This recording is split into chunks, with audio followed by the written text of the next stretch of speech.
Dios les bendiga. Acompáñenme por favor en sus Biblias al libro de Santiago, capítulo 5.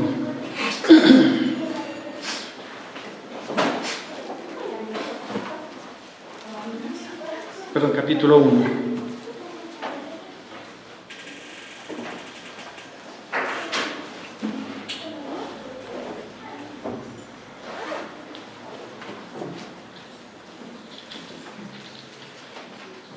Santiago capítulo 1, desde el versículo 13 al 16. Pongámonos de pie para leer. La palabra dice: cuando alguno es tentado, no diga que es tentado de parte de Dios, porque Dios no puede ser tentado por el mal, ni Él tienta a nadie, sino que cada uno es tentado cuando de su propia concupiscencia es atraído y seducido. Entonces la concupiscencia, después que ha concebido, da luz al pecado, y el pecado, siendo consumado, da luz a la muerte. Amados hermanos míos, no erréis. Amado Dios, te queremos agradecer por tu palabra. Queremos ponernos a cuentas contigo, Señor, porque sea de pensamiento, palabra, obra y al omitir, al hacer lo correcto, hemos pecado contra ti, ofendiéndote, Señor. Y sabemos que la paga del pecado es muerte, pero el regalo de Dios es vida eterna en Cristo Jesús.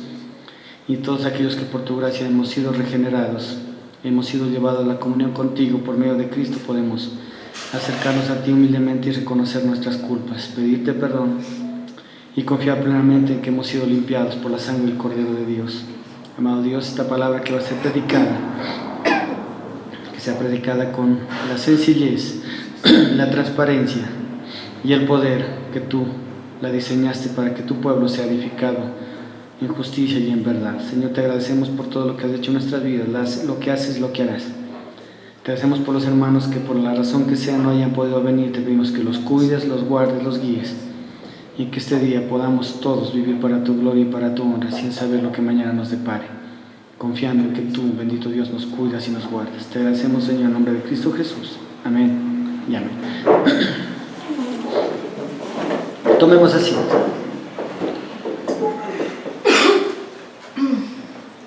Principio y fin de la tentación.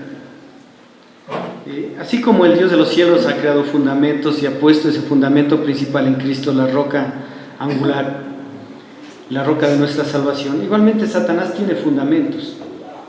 El fundamento de él es la mentira. La Biblia dice que él es el príncipe del engaño, dice que es por naturaleza es engañador y mentiroso. También la Biblia dice que él es asesino, ¿no es cierto? Jesucristo dijo: él es asesino desde sus inicios. Él es el causante de quitar la paz en los hogares, es el culpable de quitar la paz en el mundo. Él es el causante y el ocasionador del primer pecado en la vida de Adán y Eva. Él es responsable de la maldad en el mundo. Entonces, el Señor Jesucristo, cuando hablaba acerca de Satanás, dijo: aquí viene el príncipe de este mundo, y yo no tengo nada que ver con él. Y por supuesto que no tiene nada que ver, porque Jesús es la verdad. Él en Juan 14 dice: yo soy el camino, la verdad y la vida, ¿cierto? En Juan 11 dijo: yo soy el camino, la resurrección y la vida.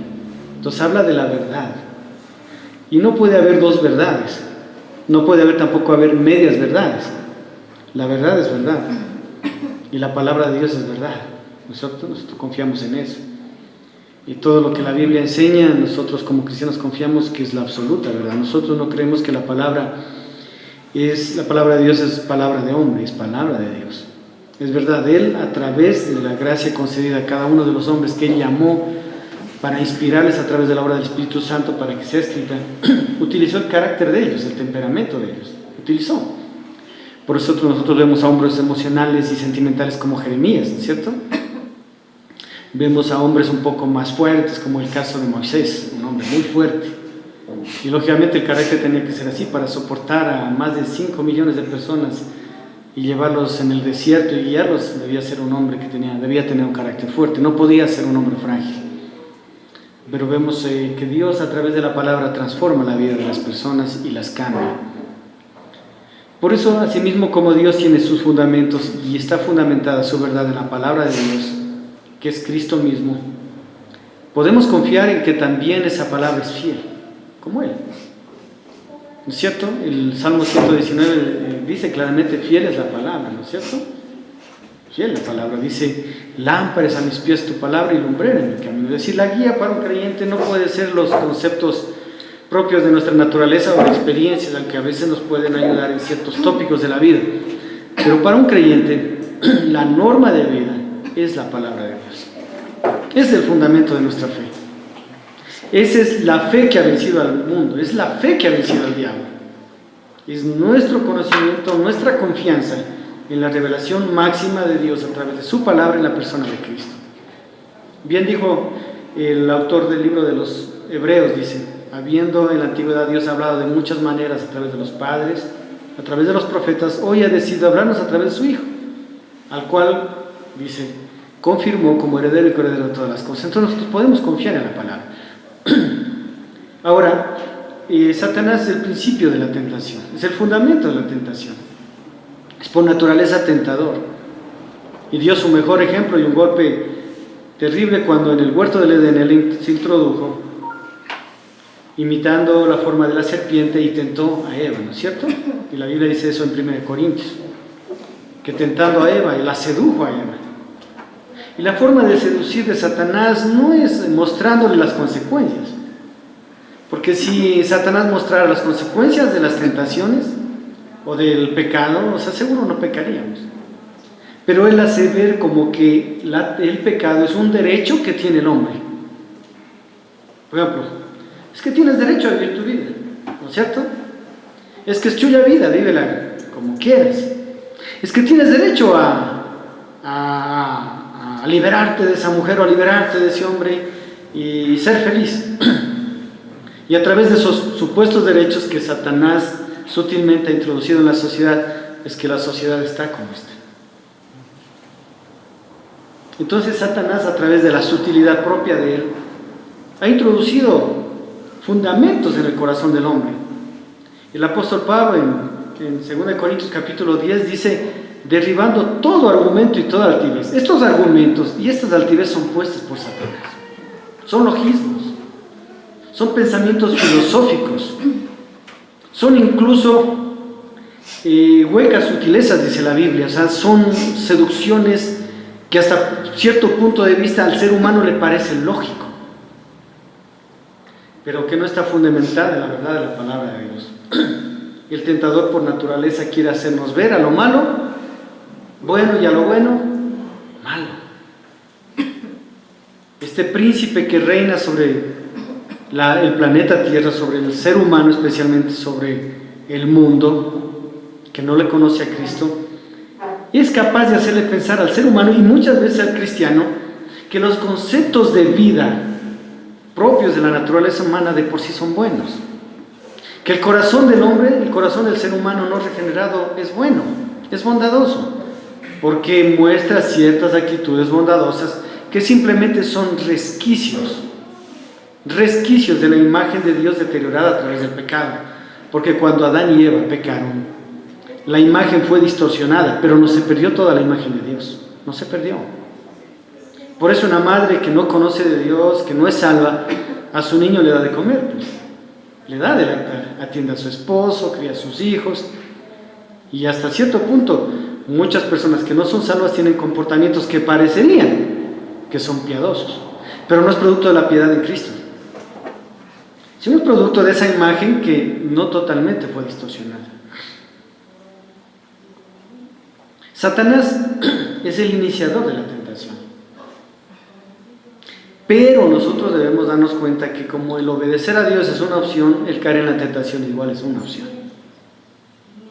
Ni Satanás ni sus demonios tienen poder para hacernos caer en pecado, no tienen esa autoridad. Esa autoridad Dios nunca les dio, esa potestad Dios nunca les ha permitido. Por eso Dios ha creado hijos en Cristo Jesús, hijos que quieran devolverle de la misma manera el amor a Dios con su comportamiento. Por eso no somos títeres. Ni usted ni yo estamos aquí porque Dios nos ha obligado. Estamos aquí porque hemos querido. Hay muchos hermanos, y no voy a cuestionar las razones, no las sé, que se quedaron por las razones que sean. Puede ser por enfermedad, puede ser que viajaron, votan en otras ciudades y viajaron a otras ciudades a ejercer su derecho. La razón que sea, es voluntad de la persona hacer o no hacer las cosas. ¿Sí? El versículo 13 dice, cuando alguno es tentado, esta palabra tentación tiene que ver con poner trampa, ¿sí? Es decir, ¿Satanás es tentador? Sí, pero en este caso especialmente no tiene que ver con Satanás, ¿sí? Por eso yo he explicado bastante acerca de Satanás, un poquito de su obra en este momento, pero en este versículo no tiene que ver con Satanás, tiene que ver con una área propia del ser humano, y específicamente Pablo, hablando a la iglesia en Jerusalén, está hablando a creyentes. El apóstol Pablo dice, cuando alguno es tentado, no diga que es tentado de parte de Dios. ¿Qué quiere decir? Es decir, no le echemos la culpa a Dios. Es que Dios me puso a esa persona, por eso caí. Es que Dios permitió que esa persona me alce la voz y yo caiga, y le insulte y me llene de ira y termine maldiciendo y tanta cosa. No. La Biblia dice claramente, cuando alguno es tentado, no diga que es tentado de parte de Dios. Es decir, en la tentación Dios no tiene nada que ver. Nada. Absolutamente nada. Por una situación, y la misma Biblia lo dice. Porque Dios, no puede ser tentado por el mal, ni Él tienta a nadie. Es decir, el mal a Dios no le afecta, ¿sí? El mal existe en la tierra, ¿sí? Cristo estuvo en la tierra. Cristo es Dios, Sí. pero Cristo también era ser humano completamente, ¿no es cierto? ¿Sí? Es decir, si toda la creación, a causa del pecado del hombre, quien entregó las llaves a Satanás para administrar este planeta y ser el príncipe de este mundo, pues entonces por lógica Satanás afecta toda la creación caída, ¿verdad? Pero sin embargo, Jesucristo, en su naturaleza humana, no dejó que la naturaleza caída del ser humano, no la de él, porque su naturaleza es santa, y las condiciones propias de un mundo caído le afectasen, no le afectó. ¿Sí? ¿Por qué? Si la Biblia dice porque Dios no puede ser tentado por el mal, significa que Cristo en su condición de hombre no dejó que el mal actúe en él. ¿Sí me voy a entender? No dejó, no permitió. Y como Dios que también era, el mal no podía afectarle.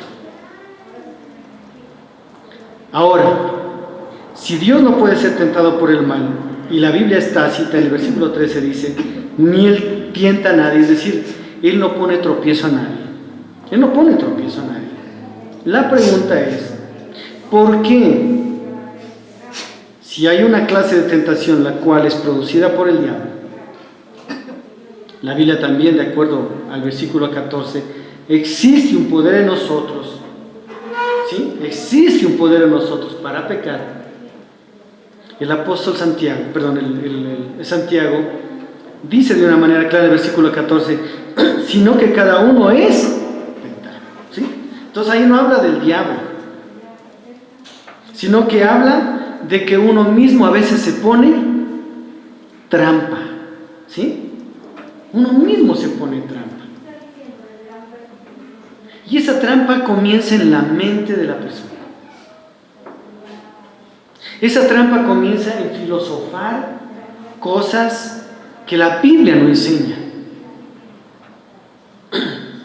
Y existe un sector de la cristiandad, y muy amplio, que ha dejado que esa trampa del pensamiento filosófico humano, secular y psicológico entre en la iglesia. Ha permitido. Al permitir esto, hemos puesto en duda la revelación de la palabra de Dios. Y hemos llegado al tal punto, hermano, a tal punto y tan grave, que a veces estamos como Eva en el huerto. Y le voy a explicar por qué. Satanás dijo con que Dios ha dicho. Eva debe haber dicho, sí, Dios dijo. Suficiente. Porque Jesús respondió así a la tentación. ¿Se acuerdan? Jesús dijo, escrito está, y punto, se acabó. Nosotros muchas veces estamos en la diatriba o en la lucha entre qué escoger y qué rechazar, como el caso de Eva. Pero es mucho más preocupante, ¿por qué? Por una situación. Eva, lógicamente, fueron creados a imagen y semejanza de Dios junto con Adán, y ambos carecían de concupiscencia. ¿Sí? Por una razón, antes de caer en pecado, ellos no vivían en una naturaleza pecaminosa. Ellos vivían en una naturaleza perfecta. Entonces no es que de la concupiscencia de Adán y Eva pecaron.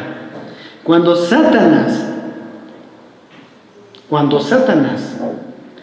engañó a Eva, Eva mintió. Al mentir Eva ya estaba en pecado. Al estar en pecado Eva, a causa de su mentira, empezó a desear. ¿Sí me van a entender? Y concupiscencia es un deseo indebido a cosas que son necesarias. Ejemplo, ¿es pecado comprarse una casa? ¿Es pecado comprarse un carrito? Pues si no, hermano, aquí ya vemos un montón de pecadores. No es pecado. El pecado es desear de una manera tan pecaminosa que para conseguir algo, hago algo indebido para enriquecerlo. ¿Sí me va a entender? Ahí está el problema. Entonces, concupiscencia es un deseo a cosas lícitas de manera ilícita. ¿Sí? Repito, concupiscencia es un deseo a cosas lícitas de una manera ilícita. Y eso es lo que Satanás, después del pecado de mentir Eva, cuando dijo, es que Dios ha dicho que de todo árbol podemos comer, pero del árbol que está en el centro del huerto, de la sabiduría del bien y del mal, no podemos comer ni podemos tocar. Y Dios no dijo eso. Dios le dijo que no coman, nada más. Al añadir a la verdad de Dios una palabrita, mintió. Ahí Satanás la tuvo. Como ya estaba en pecado, ya el pecado había sido introducido en Eva y en Adán, simplemente ellos iban a empezar a desear cosas que antes no hubieran deseado. Porque la Biblia dice, y vio el fruto del árbol y lo codició, dice. Y vio que era fruto bueno para alcanzar sabiduría. ¿Se da cuenta? Al codiciar, ya estaba fregado. Porque simplemente el acto de tomar el fruto del árbol prohibido y comer ya era la conclusión del pecado. Por eso el pecado no comienza en la obra, ¿sí? Concluye en la obra. El pecado comienza en la mente ya. Ahí comienza. Nuestros miembros simplemente ejecutan el pecado, pero el pecado comienza en la mente. Por eso el apóstol, Santiago dice, entonces la concupiscencia, versículo 14, sino que cada uno es tentado cuando de su propio deseo pecaminoso es atraído, ¿sí? Y seducido. Cada uno dice. Por eso le digo, todo cristiano nacido de nuevo tiene deseos ocultos. Esos deseos ocultos debemos ponerlos en manos de Dios. Porque, hermano, esos deseos ocultos, si no controlamos, van a hacernos caer en pecado. Repito, todo creyente nacido de Dios todavía tiene deseos ocultos. Si esos deseos ocultos no son puestos en las manos de Dios, tarde o temprano nos van a hacer caer en pecado, tarde o temprano. Es cuestión de tiempo nada más. Es cuestión de tiempo. No, yo no haría eso. Cuidado, hermano. Cuidado. Cuidado, hermano. Por eso, segunda de Corintios 10 dice, derribando todo argumento. Los argumentos, ¿dónde comienzan? Aquí. Satanás puso un argumento en la mente de Eva. Derribando todo argumento y toda altivez. Todo argumento filosófico extraño a la palabra de Dios es una altivez y una ofensa a Dios. ¿Sí? Derribando todo argumento y toda altivez que se levantan. ¿Quién quiso levantarse por encima de Dios? ¿Se acuerdan? Satanás. Levantarse significa ponerse encima. Todo argumento y toda altivez que se pone por encima del conocimiento de Dios. Dice derribar. Y la Biblia en Salmos dice, con mi Dios derribaré los muros. Entonces dice, derribando todo argumento y toda altivez que se levanta, que se pone por encima, que quiere ponerse por encima de la autoridad de Dios. Por eso, ¿cuál es la autoridad de Dios para el hombre? Por eso, hermano, ahora me va a entender más que no podemos aceptar nada que no esté aquí. No podemos. No podemos. Porque son argumentos filosóficos extraños. Si yo como pastor permito eso en la congregación, hermano, estoy abriendo a un montón de herejías, a un montón de falsas enseñanzas y a un montón de cosas que van a contaminar su vida y posiblemente le van a destruir su vida. Por eso dice, derribando todo argumento y toda altivez que se quiere poner por encima del conocimiento de Dios y trayendo cautivo todo pensamiento a la obediencia a Cristo. ¿Cómo evitamos que nuestro corazón se inunde de concupiscencia? ¿Cómo? Filtrando todo lo que pensemos a través de ¿qué? De la palabra de Dios. ¿Sí? Es decir, el filtro para saber qué es bueno y qué es malo es la palabra de Dios. Gloriosa palabra de Dios. Derribando todo argumento y toda altivez que se levanta en contra del conocimiento de Dios, su palabra, y poniendo cautivo todo pensamiento en humildad a la obediencia a Jesucristo nuestro Señor. Amén. Si cada uno de nosotros podemos ser tentados cuando en nuestra propia concupiscencia podemos ser atraídos, ¿se da cuenta? Por eso todo pensamiento debe ser atraído a los pies de Cristo, porque si una concupiscencia nos puede llegar a atraer y seducir, es peligroso. Por eso no necesariamente un pensamiento ya es pecado, pero el pensamiento puede ser un pensamiento concupiscente, un deseo pecaminoso a algo lícito que nos puede estar atrayendo, suavecito, ¿sí? Suavecito.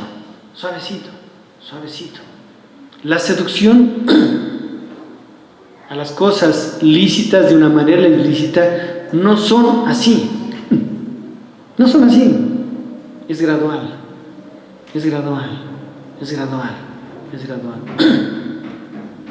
Y nuestra propia concupiscencia nos quiere convencer que lo que estamos haciendo está bien. Hay una palabrita, es que tengo derecho. Pregunta, ¿un cristiano tiene derechos? La Biblia dice que somos siervos de Cristo, doulos, esclavos. Somos esclavos de Jesucristo. Somos libres de hacer su voluntad. Y esa libertad de hacer la voluntad de Dios nos puede llevar a tener una relación hermosa con el Hijo de Dios. Una relación hermosa con el Padre. Una vida de paz. Una vida de gozo. No una vida libre de problemas, pero sí una vida de gozo y de paz. Que solamente el Espíritu Santo puede darnos en la obediencia a Cristo. Sino que cada uno es tentado cuando de su propia concupiscencia es atraído, seducido. Versículo 15 dice, entonces, la concupiscencia, ¿sí? Es decir, ese pensamiento ilícito, ese deseo fuerte en nuestra mente, desciende al corazón. no al órgano, sino al centro de nuestras emociones, sentimientos, pensamientos, invade todo nuestro ser. Y esa concupiscencia, después que ha concebido, ¿sí? Es decir, creció, y nos llegó a convencer de una manera pecaminosa que lo que queremos hacer, tenemos derecho, está bien, es lo correcto, porque no hemos filtrado eso bajo el poder de la palabra de Dios. Y eso, la Biblia dice que una vez que ha concebido, da luz el pecado, sale el pecado, se completa el pecado, se convierte en acciones, sea en pensamientos pecaminosos o sea en actitudes pecaminosas, todo producto de la concupiscencia. Ahora, una pregunta: ¿podemos eliminar la concupiscencia? Es propia de la naturaleza humana. Solo hubieron 3 seres humanos que no tuvieron concupiscencia: Adán y Eva en el huerto, y por supuesto el Señor Jesucristo, que era libre de naturaleza pecaminosa totalmente.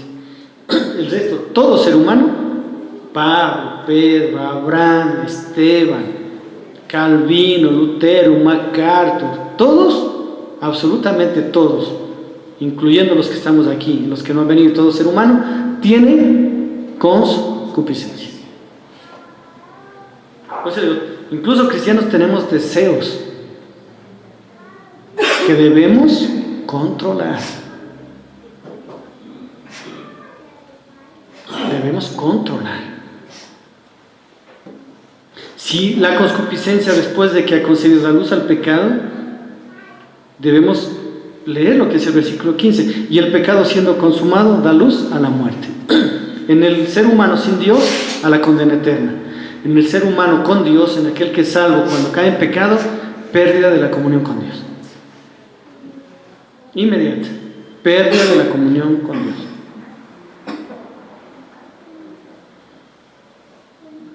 Y el versículo 16 termina diciendo: amados hermanos míos, no es raíz. No es raíz, o sea, no nos equivoquemos. No nos equivoquemos. Mire, hermano, para mí, el peor peligro de un cristiano es menospreciar pecados. Es que solo es mentira, fue una mentirita, ¿sí? Es que solamente fue un mal pensamiento. Es que ponemos pecados como el adulterio, como el asesinato, como la fornicación, como pecados graves, ¿sí? Y pecaditos, mentir, airarse, maldecir, son pequeños. Estos sí toca confesar. Y estos son pequeñitos, Dios ya me debe haber perdonado. No. Las consecuencias son diferentes de los pecados, pero en la relación con Dios, cualquier pecado, por más ínfimo que parezca, me quita la comunión con quién. Y una persona que no está en comunión con Dios, un hijo de Dios que no está en comunión con Dios, pierde sensibilidad espiritual. ¿Sí? Porque comunión viene de comunicación también. ¿Sí? Entonces, hermanos, si yo tengo un pecado en mi vida no confesado, ¿me quita la comunicación con Dios? Claro, si yo estoy en pecado, ¿Dios me escucha? Porque escuchar significa hacer caso, no obedecer. Hay gente que oye pero no escucha. Estamos conversando y sí, esta vez los maridos estamos viendo el fútbol y la mujer nos dice algo. Sí. Entonces, ¿que me mato? Sí. Y no escuchamos. ¿Por qué? Porque estamos oyendo nomás. Oímos pero no escuchamos. Entonces, cuando un hijo de Dios ha caído en pecado, está en muerte, no en muerte espiritual, eterna, pero ha perdido la comunión con Dios. Y si ese cristiano no se arrepiente, ¿qué va a suceder? Va a perder la comunión con Dios, y al perder la comunión con Dios, va a empezar a perder la sensibilidad espiritual con Dios. Cuando nosotros no estamos en comunión con Dios, es como una enramada o una telaraña que poco a poco nos va, como a los moscos, ¿ha visto a los insectos? Como más quieren moverse, más se enredan. Y más se mueve, más se enreda hasta que se hace una bolita. Así es el pecado.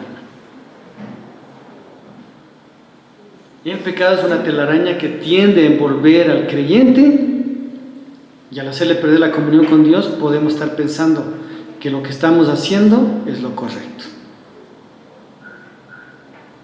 Es lo correcto. Por eso muchos cristianos se han desviado del plan de Dios para sus vidas. Por eso el cristiano ha tomado otras prioridades. Ha dejado lo más importante. Por eso el reclamo a la iglesia en Éfeso fue, allá en el libro de Apocalipsis: mira de dónde has descendido y arrepiéntete y regresa al primer amor. A la relación que siempre debemos tener con Dios. Lo primero en nuestras vidas. Lo más importante en nuestras vidas, hermano. Entonces, aquí vemos que no tiene nada que ver con Satanás. Esta tentación tiene que ver con mi naturaleza. Tiene que ver con mis pensamientos. Entonces, ¿qué debo hacer como cristiano? Sé que tengo concupiscencias. Sé que las concupiscencias, esos pensamientos que estén dando la vuelta, lo dejamos que esté anidando, que esté creciendo. No hacemos las cosas debidas a tiempo. Eso va a dar a luz al pecado. El pecado nos va a quitar la comunión. Al perder la comunión con Dios nos vamos a meter en una telaraña, y mientras más nos movamos fuera de la voluntad de Dios, más nos vamos a enredar, más nos vamos a enredar. Entonces, como cristianos, ¿qué tenemos que hacer? Primera de Juan 2:15, vamos allá, por favor, acompáñenme. Cuando el apóstol Juan escribió esta hermosa carta, habló a una iglesia que había dejado que el amor al Señor se empiece a enfriar.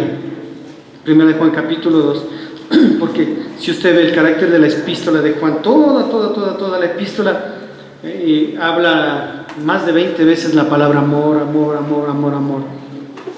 Es porque posiblemente en la vida de los creyentes había estado sucediendo algo. El versículo 15 dice: no ames al mundo ni las cosas que están en el mundo. Si alguno ama al mundo, el amor del Padre no está en él. Porque todo lo que hay en el mundo, los deseos de la carne, los deseos de los ojos, la vanagloria de la vida, no provienen del Padre, sino del mundo. ¿Y el mundo por quién está controlado? Por Satanás. Entonces, por última instancia, ¿de quién proviene? Del diablo. Y el mundo pasa y sus deseos, pero el que hace la voluntad de Dios permanece para siempre. Cristo como hombre hizo la voluntad de Dios. El nombre de Cristo como hombre permanece para siempre. ¿No es cierto? Es un nombre glorioso, un nombre sobre todo nombre, ante el cual toda rodilla se doblará, las que están en el cielo, en la tierra, debajo de la tierra, y toda lengua confesará que Cristo es el Señor, para gloria de Dios Padre, ¿verdad? Su naturaleza humana, victoriosa, permite que nos dé ejemplo de que podemos tener vidas victoriosas. Porque todo lo que hay en el mundo, hermano, cuando todo lo que hay en el mundo no significa de repente irse de paseo o comprarse una ropita nueva. Eso no se refiere a las actitudes pecaminosas del mundo. ¿Sí? Literalmente, de una manera un poco más cerrada, cuando dice no amen al mundo ni las cosas que hay en el mundo, está hablando de lo que hemos dejado que en la mente nuestra, nuestras concupiscencias, nuestros deseos pecaminosos, de las cosas que hay en el mundo empiecen a gobernarnos, empiecen a guiarnos, guíen nuestras emociones, guíen nuestras decisiones, guíen nuestros pensamientos. Por eso en Proverbios dice: tal es el pensamiento del hombre, tal es. Es decir, lo que tenemos en nuestra mente, tenemos en nuestro corazón, es lo que va a gobernarnos. Nuestras decisiones van a ser tomadas basadas en lo que tenemos en nuestra mente y en nuestro corazón. Va a ser basadas de la abundancia del corazón, habla la boca. Es decir, debemos cuidar nuestro corazón. Jesucristo dijo: de todas las cosas guardadas, guarda el corazón, porque de él emana la vida. Es decir, si la concupiscencia me puede llevar a tener una vida que ame al mundo, las cosas que hay en el mundo, que empiece a ser codicioso, empiece a amar los deseos de mi carne, los deseos de mis ojos, la vanagloria de la vida, que no proviene de Dios. ¿Qué puede hacer que mi vida empiece a tener la victoria que Cristo quiere? ¿No es cierto? Concupiscencias para el pecado. Para la vida piadosa, ¿qué debe ser? Llenar mi mente, mi corazón, ¿de qué? De los pensamientos de Dios. De los pensamientos de Dios. Por eso Pablo repite ese versículo 2 de Corintios 10:3 en adelante, dice: derribando todo argumento y toda altivez que se levanta, que va por encima, que quiere ir a gobernar. La palabra de Dios debo derribar, debo deshacer, debo tumbar y debo poner cautivo todos mis pensamientos, es decir, esos deseos pecaminosos que a veces pueden venir a mi mente, debo poner cautivo a la obediencia a Cristo. Entonces, ¿cómo un cristiano vence la victoria contra sus propios deseos intrínsecos? ¿Cómo puede vencer? Debo suplantar esos deseos por los deseos de Dios. ¿No es cierto? Por los deseos de Dios. ¿Y cómo entiendo el deseo de Dios en las decisiones que debo tomar? Con la palabra de Dios. Debo nutrirme de la savia de vida, que es la palabra de Dios. Debo nutrirme. Nosotros tenemos el mejor aliado para vivir vidas victoriosas, es el Santo Espíritu de Dios, es Dios mismo en nosotros. Hemos sido sellados por el poder de su Santo Espíritu. Él habita en nosotros y Él nos da la autoridad y el poder para caminar de manera diferente. Podemos hacerlo. Podemos hacerlo. Ahora, si la Biblia dice que este mundo va a pasar y sus deseos, pero si hacemos la voluntad de Dios permanecemos para siempre. Pregunta: ¿quién está capacitado para cumplir el deseo de Dios? Aquel que ha nacido de nuevo. Aquel que ha nacido del fuego y del Espíritu.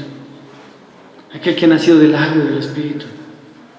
Aquel que ha sido por la gracia y misericordia de Dios regenerado. Su naturaleza vieja ha sido transformada y hoy tiene la naturaleza de Cristo. Aquel que la Biblia dice en 2 Corintios 5:17, porque aquel que está en Cristo es nueva criatura. Las cosas viejas Él ha hecho todas nuevas. Porque tenemos la autoridad del Hijo de Dios para vivir esa vida. Él no escatimó su propia vida, sino la entregó por nosotros. Si nosotros le pedimos con fe, con confianza, que vaya cambiando nuestra vida, seguro Él lo va a hacer. El apóstol Juan hace un reclamo a la iglesia diciendo que no ame al mundo, que no se involucre en las cosas del mundo. Es decir, todo lo que hace el mundo que atenta a la ley de Dios, un cristiano no debería hacer. No significa rechazar a la gente, no significa no tener amistad con las personas, no significa no visitar a nuestros familiares que no conocen de Dios. Al contrario, el amor a Dios debería motivarnos a pegarnos más a nuestra familia que no conoce a Dios, para demostrarles el amor de Dios y compartirles la salvación por medio de Cristo. Pero se refiere a que no hagamos lo que ellos hacían. Jesús nos dio ejemplo. Jesús, ¿con quién se llevaba? Por eso lo acusaban los fariseos. ¿Se acuerdan? Decía: tú que te llevas con prostitutas, publicanos, con pecadores, vienes a decir que tú eres justo, que tú eres santo, que tú eres el Hijo de Dios. ¿Cómo así? Si fueras el Hijo de Dios, esa gente rechazaría. Y Jesús les dijo una frase, dice: los sanos no tienen necesidad de médico, sino los enfermos. Pero Jesús hacía lo que ellos hacían de pecado. ¿No? ¿Qué hacía ellos? Cuando Jesús se acercaba a ellos, los salvaba y los transformaba. ¿Sí o no? Él arruinaba entierros. Iba a los entierros y los arruinaba. Les quitaba trabajo a los funerarios. Porque Cristo llegaba y donde estaba un muerto lo levantaba, donde era enfermo lo sanaba. Porque Jesús es vida. Él es vida, hermano. Entonces hemos visto la primera parte, que nosotros debemos reconocer que tenemos pensamientos que nos pueden llevar a anidar en nuestro corazón esos pensamientos y hacer que esos pensamientos nos lleven a pecar. ¿Estamos conscientes de esa verdad, hermanos? Porque es el primer paso para tener victoria. ¿Sí? No podemos tener victoria si primero no reconocemos eso. No podemos tener victoria. ¿Cuándo se sana una persona? Sino cuando reconoce que está enferma, pues. Reconoce que está enfermo y el enfermo busca un médico, pues, ¿no es cierto? Sí, ya, reconoce que está enfermo, pero no hace nada.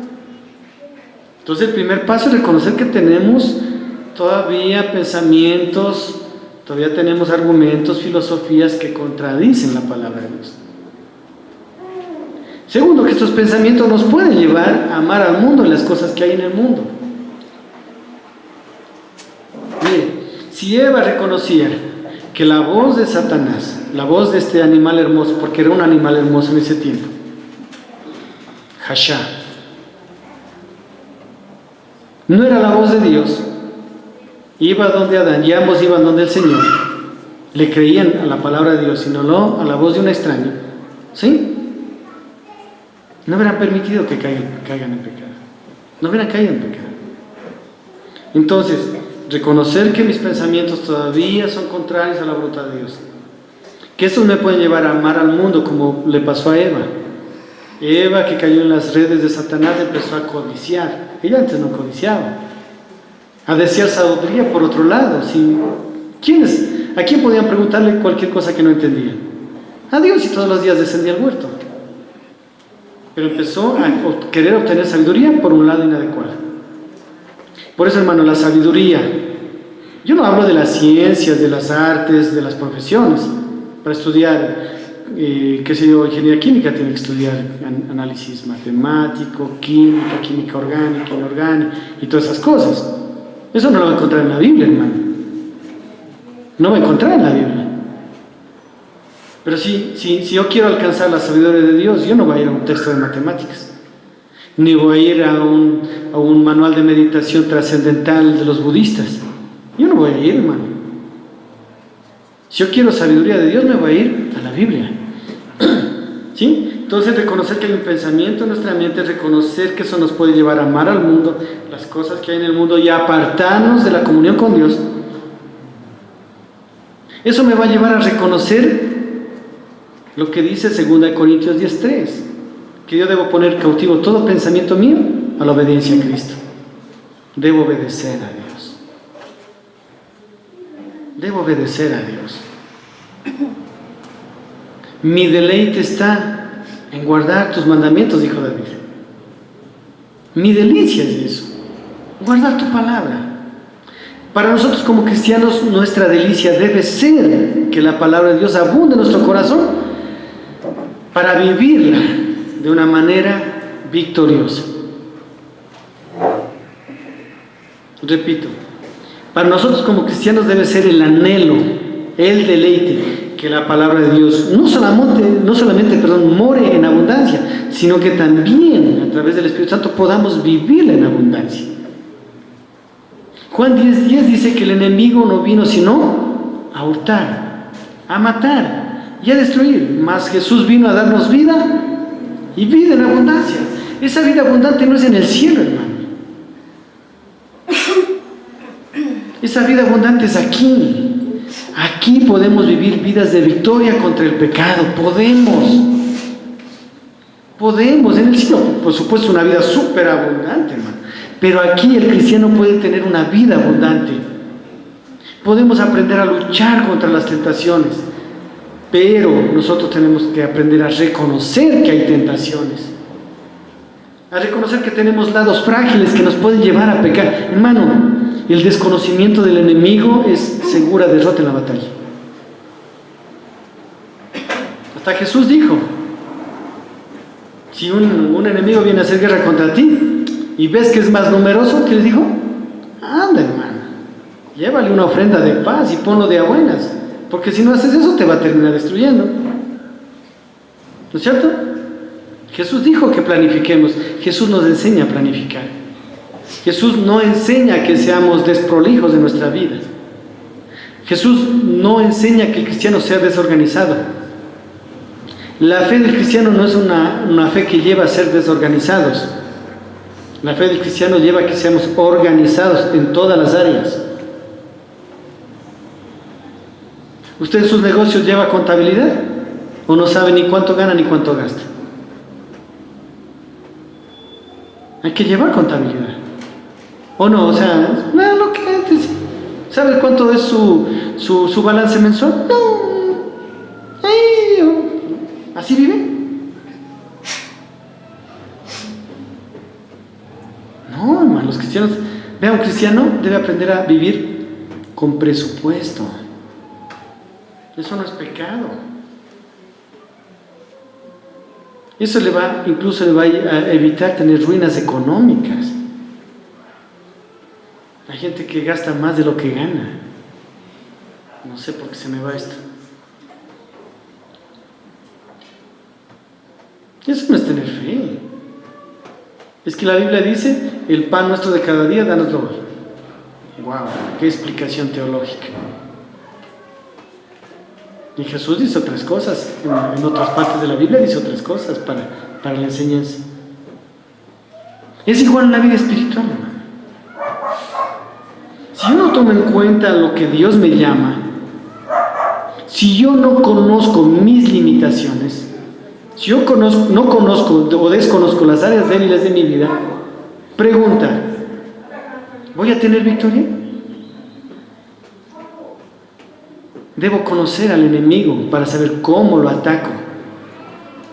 Debo conocer dónde yo puedo pecar para esas áreas, fortalecerlas, sin descuidar las áreas fuertes. El cristiano que vive en victoria es un cristiano que fortalece las áreas débiles de su vida sin descuidar las fuertes. Es el cristiano en victoria.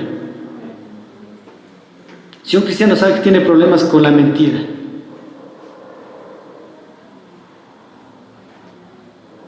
¿qué debería hacer? Si un cristiano tiene problema con el área de los malos pensamientos, tiene lascivias todavía, ¿qué debe hacer? Si un cristiano tiene todavía problemas con las cosas que habla, ¿qué debe hacer? Algo toca hacer, ¿o no? No, ya pedí perdón a Dios, ya estoy a cuentas y listo. No, es verdad, pido perdón a Dios, Él es fiel y justo, me perdona, eso dice la Biblia, pero no hago nada más. Por eso estamos metidos en una especie de rueda de hámster. ¿Se ha visto a los hámsters, a los animalitos? Los meten en una rueda. Ellos piensan que están avanzando. Ellos piensan, ¿no? Sí, porque si el hámster se diera cuenta, dicen, no, lo que pasa es que está haciendo ejercicio. Mentira. El hámster sigue caminando porque piensa que está avanzando. Y muchas veces los cristianos podemos meternos en una rueda de hámster, autoengañados, pensando que estamos avanzando. Es que ya no adultero, es que ya no soy borracho, es que ya no soy esto. ¿Suficiente es eso? Hermano, estamos diciéndole que con eso vamos a comprar la conciencia de Dios y por eso me va a perdonar mis pecados. No, hermano, Dios nos perdona los pecados no porque vivamos vidas mejores. Siempre nos perdonará pecados porque Cristo murió en la cruz. Punto. La razón es su gracia y su misericordia, su fidelidad, su justicia. Pero hermanos, ser mejores en algunas áreas no nos hace mejores que el resto. ¿Sí? No nos hace mejores que el resto. Un problema de muchos cristianos es que están anidando fariseísmo en su corazón. Es peligroso. Como pecados gruesos no están en mi vida, entonces empiezo a menospreciar a los demás. Y como que yo soy mejor que el resto. No es así. Yo soy tan pecador como el más vil de los pecadores. Pablo lo dijo, hermano. Y si usted ve la vida de Pablo, discúlpeme, Pablo vivía una vida muy elevada. Un testimonio de un cristiano a carta cabal. Sin embargo, Pablo decía, no, si algo de bueno tengo, es la gracia de Dios en mí. Y no soy yo, sino la gracia, que ha trabajado a favor mío. ¿Sí me van a entender? Entonces, hermano, como cristianos debemos reconocer no solamente que tenemos pensamientos peligrosos que nos pueden llevar a actuar como el mundo, hasta peor, sino que también esos pensamientos deben ser puestos cautivos a la fidelidad a Cristo, es decir, Señor, yo tengo este problema, Dios.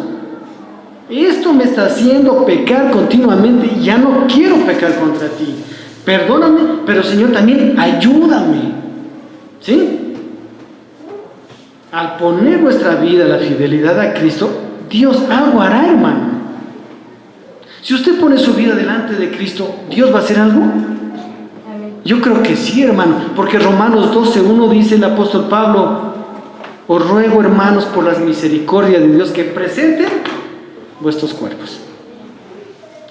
No dice presenten vuestros espíritus, no dice presenten vuestras almas, dice presenten vuestros cuerpos. Y cuando habla de cuerpos habla de esto: vuestra naturaleza humana delante de Cristo, como sacrificio vivo, santo, agradable, que es la manera correcta de adorar a Dios. Dejen que su mente sea transformada, dice la Biblia, ¿no? Que haya metamorfosis. ¿Por qué no dice? Dice que presentemos nuestro cuerpo, pero que nuestra mente sea transformada. ¿Por qué?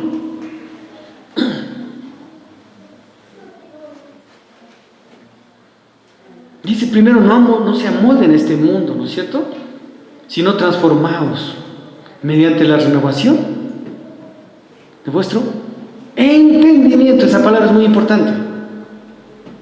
Comprensión. No podemos comprobar la buena voluntad de Dios, la cual es agradable y perfecta, que quiere transformar nuestras vidas, si nuestro entendimiento no es transformado. Porque lo que vamos a pensar es lo que vamos a vivir, hermano. Si nuestra mente va a ser transformada, eso va a llevar a que nuestra forma de actuar en nuestra naturaleza humana sea transformada, sea cambiada. Entonces, ¿cómo podemos dejar de ser mentirosos? Llenándonos de pensamientos de verdad y de justicia, reconociendo que hemos mentido. El mentiroso más loco, el que es el mentiroso que, sabiendo que mintió, quiere convencer a los demás que dijo la verdad.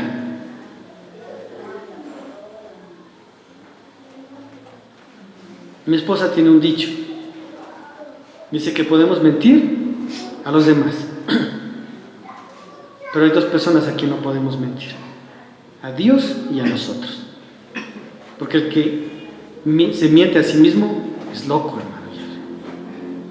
Convencerse de una mentira y decir que es verdad es locura. ¿Sí o no? Los psiquiátricos están llenos de gente que piensa que está bien, pues. Es que estoy bien, pues. Usted está mal, todos están mal, yo estoy bien. Están encerrados. ¿Sí? Entonces, hermanos, reconocimiento en mi corazón de que algo está mal en mí, que yo no quiero caer en lo que el mundo es. Que si he caído, pues tengo que levantarme, pedir perdón a Dios y enfocarme en lo que Dios quiere, ¿no? Que hay una esperanza cierta en Cristo. Que si yo renuevo mi mente delante de Dios, Él me va a poner su pensamiento en mí, y como consecuencia mi caminar, mi actuar va a ser conforme a la palabra de Dios. Por eso, si usted revisa todo el capítulo 12 del libro de Romanos, desde el 13 en adelante habla acerca de los dones. No podemos, hermano, no podemos servir bien a Dios si nuestra mente no está sana. No podemos ser un mejor esposo, una mejor esposa, un mejor hijo, un mejor padre, un mejor trabajador, un mejor ecuatoriano, si nuestra mente no está sana. Perdón, no podemos. Por eso Dios quiere cambiar nuestra manera de pensar. Otra versión de la Biblia dice: cambia tu manera de pensar para que cambie tu manera de vivir. ¿Queremos tener vidas de victorias, hermano? ¿Queremos o no? Debemos cambiar nuestra manera de pensar, debemos. Entonces derribamos ahí todo argumento, derribamos ahí toda altivez que se levanta en contra de la palabra de Dios, que quiere irse por encima de Dios como lo hizo el diablo, derribamos eso y ponemos todo pensamiento que tengamos cautivo, preso, ¿sí? En humildad a Cristo, ¿sí? A Él. Porque sabemos que Él vino a darnos vida en abundancia. Hermano, Dios quiere cambiar nuestra mente. Por eso, 1 Juan 1 dice claramente, si decimos que no tenemos pecado, le hacemos a Él mentiroso y la verdad no está en nosotros. Pero si confesamos nuestros pecados, Él es fiel y justo para perdonar nuestros pecados y limpiarnos de toda maldad. Él es fiel, hermano. Él quiere, hermano, que vivamos una vida de victoria. Él nos diseñó para llevar su gloria. Él nos diseñó para que nosotros como iglesia vivamos su gloria. Vivamos en victoria. Él no creó una iglesia derrotada, hermano. Porque la Biblia dice que las puertas del Hades no prevalecerán contra ella. Dice claramente la Biblia. No van a prevalecer, hermano. La Biblia dice que el que comenzó la buena obra la perfeccionará. Somos en manos de Dios una obra que está en perfeccionamiento y que Él va a cumplir su obra. Un hijo de Dios no va a quedar sin terminar el proceso de santificación. Él lo va a hacer, hermano. Pero Él quiere, Él desea, Él anhela que en nuestro corazón haya una propuesta y una decisión santa. Él quiere. Mire Daniel, y Daniel propuso en su corazón. ¿Quién puso ese anhelo? Dios. ¿Quién le apoyó en ese anhelo? Dios. ¿Quién cumplió la obra de Daniel? Dios, absolutamente. Pero ¿quién propuso en su corazón? Daniel. Filipenses 2 dice, porque Él pone el querer como el hacer. Pero entre el querer y el hacer hay una línea, pues. Yo quiero este año estudiar. ¿Listo? El próximo año, nada. ¿Qué pasó? No hubo decisión. Por eso la Biblia dice en Santiago, dice, queréis y no obtenéis, dice. Pedid y no recibís. Hermano, ¿cuánta gente ha soñado por años con un negocio propio? 20 años. Pero son los sueños, hermano. Y la Biblia en Proverbios dice, hermano, mejor ni lo digo porque capaz que se van a enojar. Dice, perezoso, dice. Dice que el soñador va a la pobreza, dice. Eso dice la Biblia, ¿eh? El soñador va a la pobreza. Es que soñando en qué voy a poner esto, soñando esto.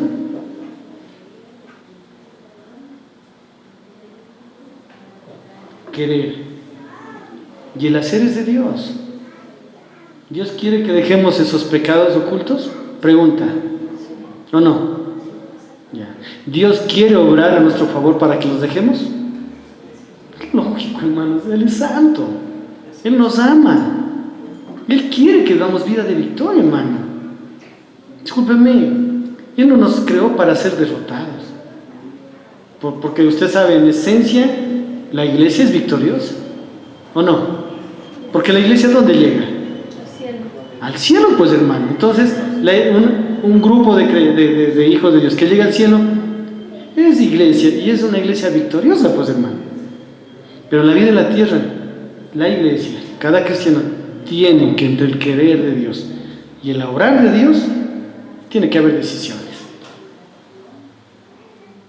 Porque a la larga, hermano, somos las decisiones que tomamos. ¿Sí o no?